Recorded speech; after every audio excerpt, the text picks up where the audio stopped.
like they are part of the family. Well, it just makes sense. So now I thought, well, yes, that's great. This is what we want to do. This is what we do. You know, I mean, in spiritual organizations that I've been involved in, this is what we're doing. We want to try to do it at, you know, with our families. But this is the attitude to have, to not be reducing people. And this is the other thing he said, is don't let the accountants run your company. He said, don't ignore the accountants because they give you valuable information, but don't let them run your company because they will actually limit your growth in the end. Because you've got to have this creative thing going on that formulas just can't come up with the whole picture. So, equality, to be looking at everyone as of equal value no matter what they do. No matter what they do, because we are not what we do. We are not our jobs. We are not, you know, really in the ultimate sense, we are not even our personalities. We're something greater than that. And what we want to observe that in others. So to be equal and treat everybody as equal. To see the reality that everything and everybody is a part of creation. And I'm talking about an integral part that really cannot be disconnected, even though in my mind I disconnect them regularly. That everything is operating together in a system, even though I may be blind to it. I want to change my mind. I want to see that everything actually is, and everything and everyone, that all living things are one thing. That all living things are pieces of divinity. This is this true equality. To think about, yes, you know what? In our bodies, we are special. We are unique. We have different talents and abilities. But together, we fit. And this is what I think about. I actually think about the world itself that we observe as just being a symbol for reality, but that's a whole other talk. But the fact is that when we relax into the world and allow our talents and abilities to come forth, we fit with the other people in the world. There is more harmony apparent. When we encourage the talents and abilities of others to be developed, how about that for a revolutionary idea in the school system? To allow people to become that which is within them, rather than try to force them into a mold. See what happens. Sorry, another message from the Democratic Party. Or it used to be. Not anymore. Anyway, to be calm. To be calm. To forgive my anger. To have equanimity, right? To forgive.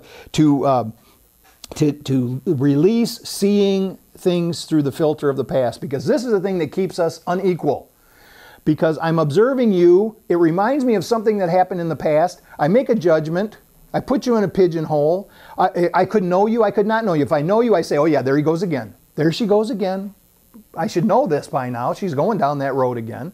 Or I don't know you and I see you acting a certain way and I say, oh, that's just like her. That's just this event that's about to happen is just like what happened.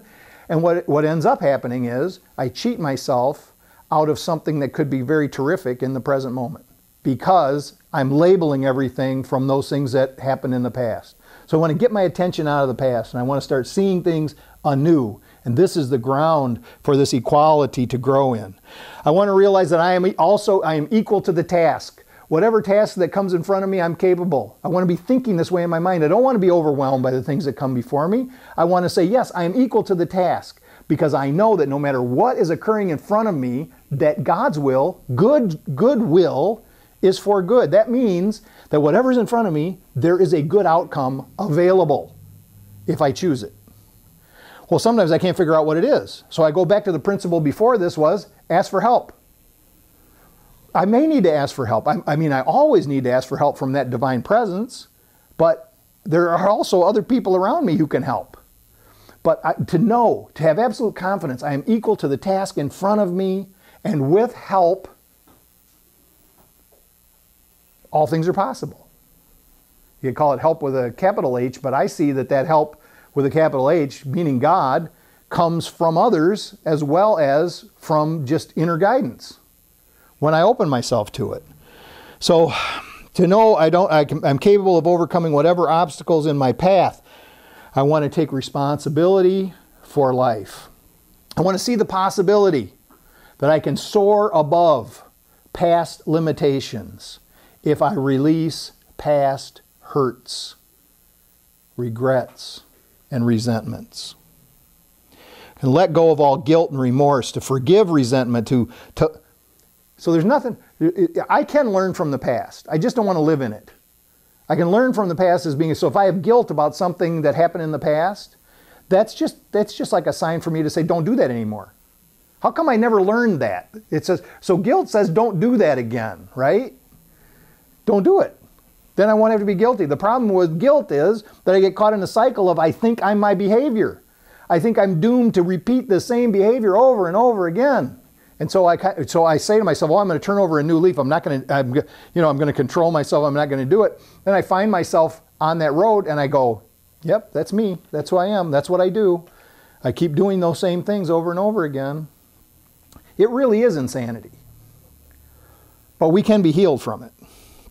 So finally, the equation. So all about equality, I want it all to come into an equation. And if you know about, and I'm sure you know this, that equations are balanced. The sides are balanced. So I want my life to be balanced.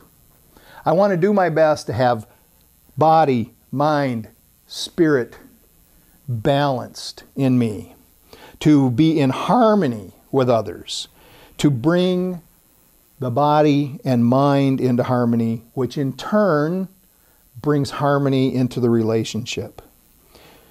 And so it's just like, okay, let me just relax. I'm going to give myself, because I've got so many concerns. I'm socially awkward. I've got concerns about how I look. I've got concerns about how I'm going to be accepted. I don't know. They don't like me very much, I don't think. I want to give that up. I want to give all of those concerns over to the presence of God. I just want to relax into this sense that we all really are one, and there's no reason. I know that in reality, there is nothing for me to have against you and nothing for you to have against me. I want to relax into that idea. I want to give myself over into that presence. That allows me to realize the oneness of creation. I want to see myself moving calmly into the world. I want to be goodwill in action. I want to be peaceful. I want to be steady. I want to be helpful. I want to open myself to life. I want to release all disease. I want to release the entire thought of disease or suffering from my mind and body.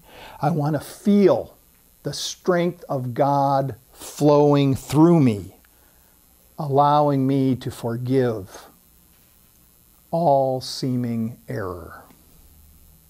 To be focused and centered in this moment, to have a single vision in which I'm energized to complete all the tasks. Boy, this is a big list. It's a bunch of stuff. To be in harmony. That's it. I mean, that's it. To be in harmony. And as soon as I find myself falling out of harmony, we do what we did in the meditation. Breathe. Just remember to breathe. Stop for a second.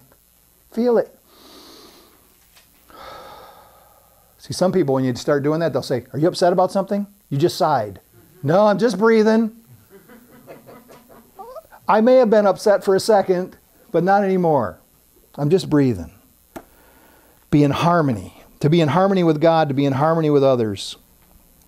To say, my life is one.